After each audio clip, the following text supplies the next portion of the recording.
Hi everyone! How was your day? Hopefully you had a wonderful day because I did.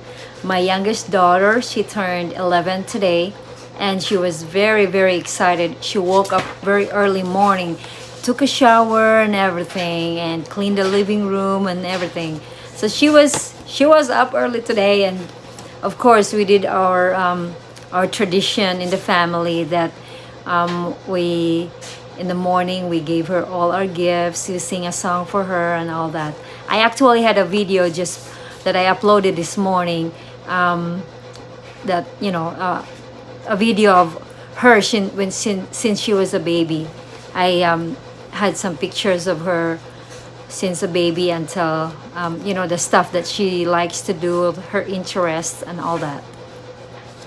But anyway, I will be discussing with you guys another topic which is just related to the topic that I had posted or uploaded the other day.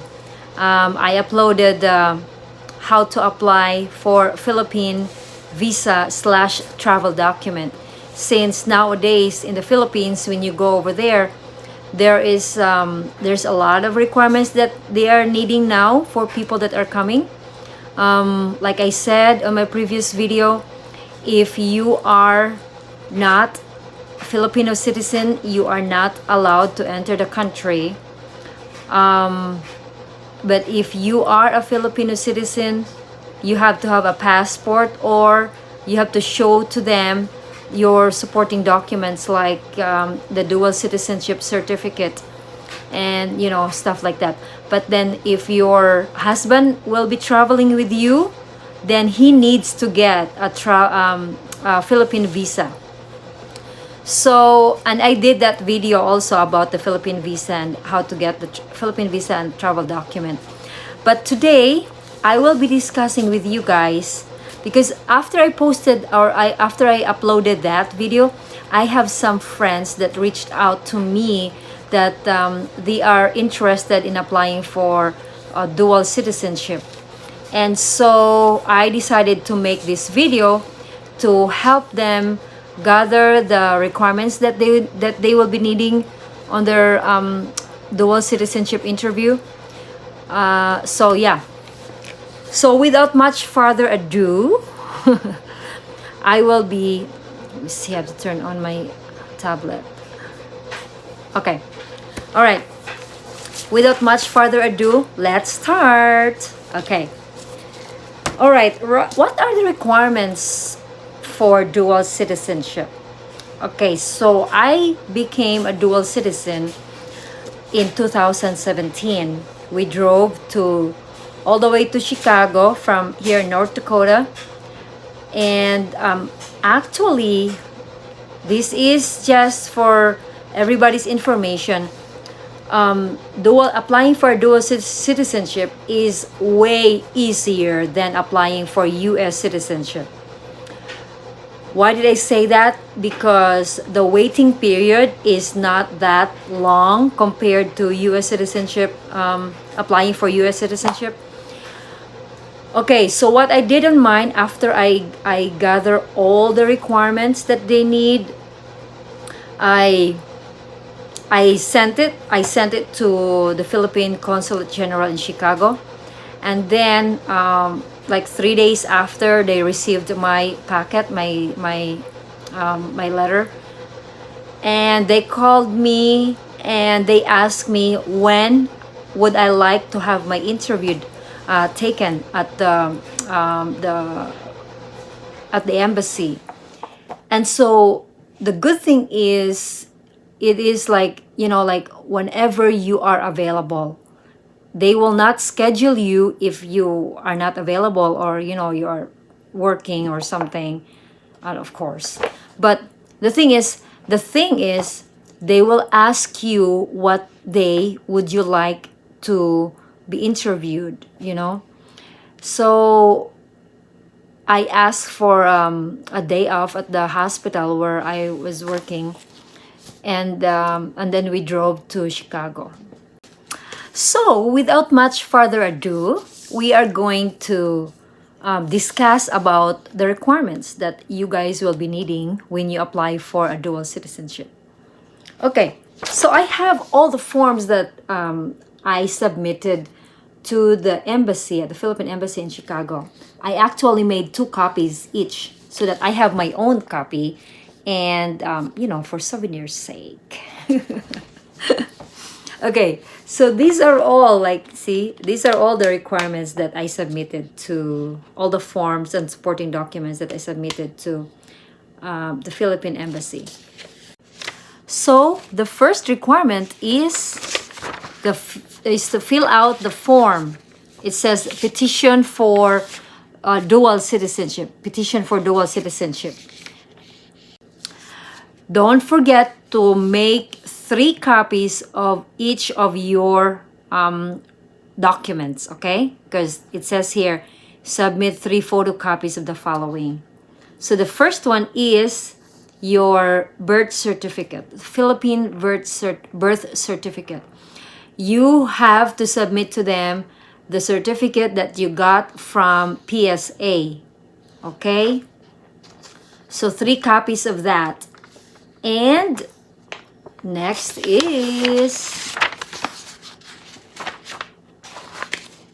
if you are married, then you need to make 3 copies of the marriage certificate, okay? Also from the PSA.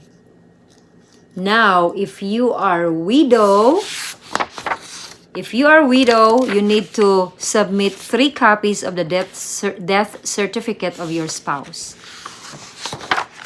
For annulled or divorced, you need to submit 3 copies of annulment decree or judgment of dissolution of marriage, okay? Now, the next one is, okay, what I did was, since I had my old passport, I also made a copy of my old passport and I attached it here.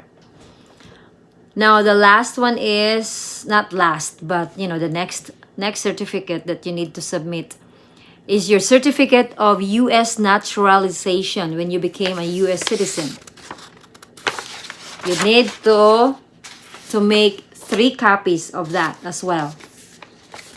So this is mine right there. Okay, it says here, certificate of naturalization. In the absence of a certificate of U.S. naturalization, applicant may submit an affidavit explaining the circumstances by which the U.S. citizenship was acquired. A copy of the U.S. passport should be included, okay?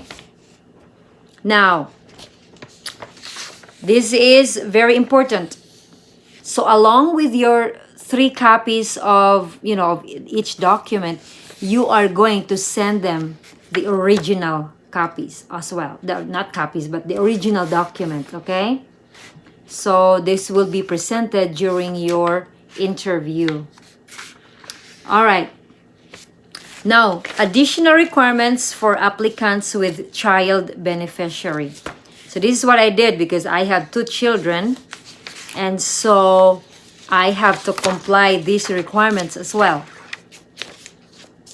So for a child who is below 18 years old, you need to submit 2 by 2 colored photographs with white background, like a passport photo. You need to submit 2 of that for each child if you have 2 children. Well, I have 2 kids, so I submitted 2 for each. All right. Okay, so the next one is the kid's birth certificate. You need to make 3 copies of the kid's birth certificate. Since I have 2 children, I made 3 copies each of their birth certificate. So this was Ona's and Vashti's. I actually have, oh boy, I have a lot here a copy of their birth certificate. But anyway, so that was one of the requirements that they need. It says here, for those born in the Philippines, a PSA authenticated copy of birth certificate that you will need to how do you call that, make copies and submit.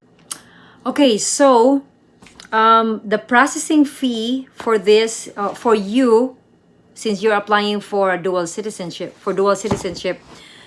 it's $50. And for every beneficiary, like if you have two children, so each child you will pay $25. Okay, so like I said before, the same thing with the Philippine visa. You go to your bank and get a cashier's check payable to the consulate general. All right, now it says here, upon submission of the complete requirements by mail, the consulate, in consultation with the applicant, they will call you, will set a date and time for the oath taking before the consular office at the consulate general. Prior to taking the oath, the applicant will be required to sign the oath of allegiance prepared by the consulate general. The applicant will receive the original copy of the notarized oath of allegiance together with the order of approval, petition for reacquisition of Philippine citizenship, and identification certificate issued by the consulate general after the oath has been administered. So right after on my interview, right away, after my interview, right away we went to the, like a hall, like it's like a conference room, something like that, and we took an oath that panatang makabayan, inibig ko ang Pilipinas, and stuff like that. We sang our national anthem, Lupang Hinirang. That's about it. My problem was, right after I got my certificate and everything, I failed to submit to the officer at the embassy. I submit to the personnel at the embassy. I failed to submit my daughter's report of birth. So we went home, and when I checked all my requirements, I still have my kids' report of birth. And I don't know why he did not ask me for it when I applied, when on my interview. He didn't ask for it. And so when I came home, I still have the report of birth. And it took me forever to send it back to them, for the report of birth, until last year, 2019. I think it was January of 2019. So it's been like 2 years.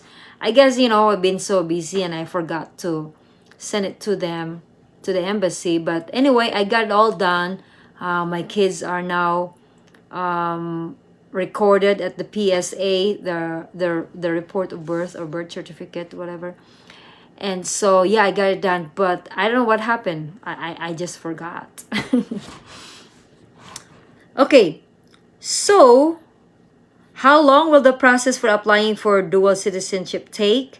Upon the receipt of the petition and supporting documents by the Consulate General, the petition will be evaluated and you will be contacted and informed of the decision and schedule for your oath taking. So that's what I said earlier. They will call you as soon as they receive your documents and everything. They will call you and they will ask you the time that you wanted to come for your interview. And so right after your interview, you will do the oath taking. So the same day. Here are some related questions here. What are the rights and privileges that I would enjoy when I reacquire dual citizenship? Quite interesting. I'm going to discuss it with you.